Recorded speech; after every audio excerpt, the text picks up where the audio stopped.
Hello everyone, I am Dr. Anjum. I'm a senior physiotherapist. Today I have come up with a topic called knock knees. This is also called as genu valgum. I'm gonna tell you about what knock knees are, what are the causes, symptoms, how it can be diagnosed, and what are the possible treatment to treat the knock knees.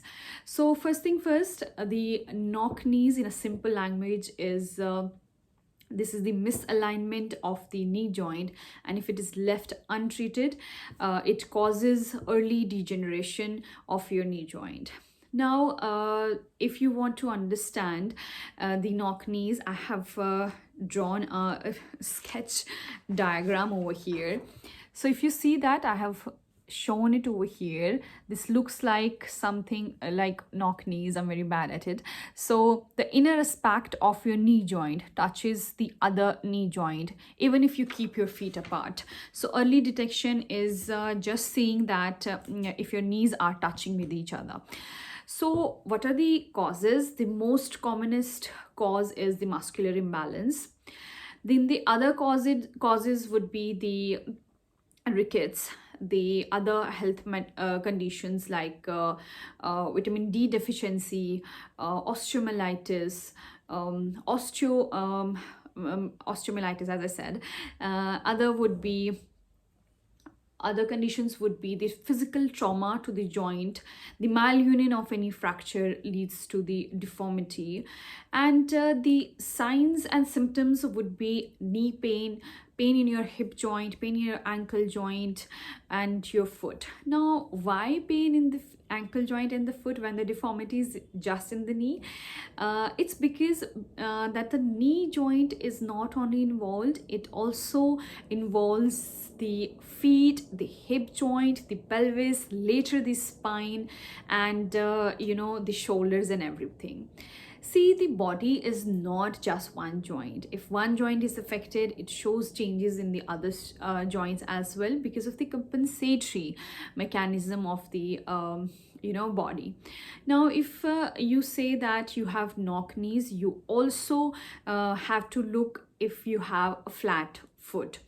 Flat foot can also lead to the knock knees. There's a condition, we call it overpronation of the feet. If you have overpronated feet, then you also tend to have knock knees. Now see, the knock knees is basically the inward rotation of your the lower leg bone, which is called tibia, the upper leg bone, which is called femur. Obviously, if there's rotation or inward rotation, the joint space between two of the bones is reduced automatically, and thus if there's no space, there is more wear and tear, and thus leading to the arthritic changes, which is more early than the normal people. Now, what are the diagnostic methods, how you can diagnose it? Obviously, you see a doctor for that, but if you want the early detection, then what you can do is you see by keeping your feet apart, as I said it before, and see if your inner aspect of the knee, inner surface of the knee is touching the other knee as well.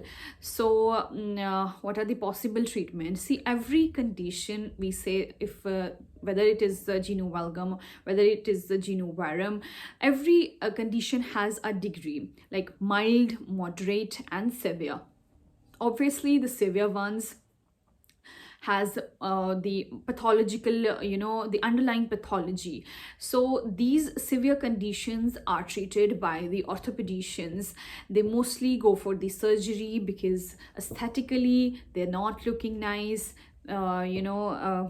They have problem with most of the daily activities. They cannot climb the stair, they have pain, they cannot run fast or walk fast, they have continuous pain in the foot, ankle, or the hip joint, or they have other deformities because of the knock knees.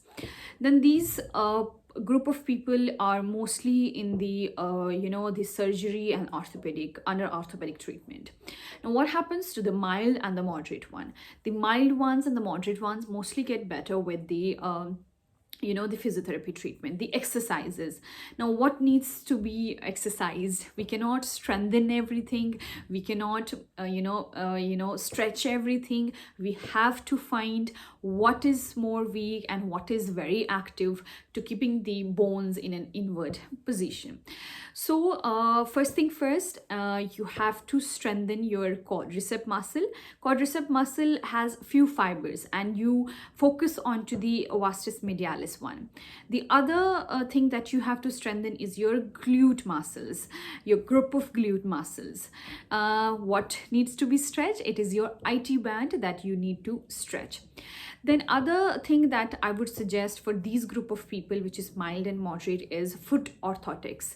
So there are customized foot insoles which an orthotist or physiotherapist can give you by they correct your calcaneum, which is the foot bone. They correct it and align it, and then they give it arch support as well, so that there is less pressure onto the knees. And with the exercises and the orthotics, they tend to get better. Some patients with the mild and severe ones, they also need the knee braces, and with the knee braces and the releases, the stretches and the strengthening exercises, they get help from these techniques.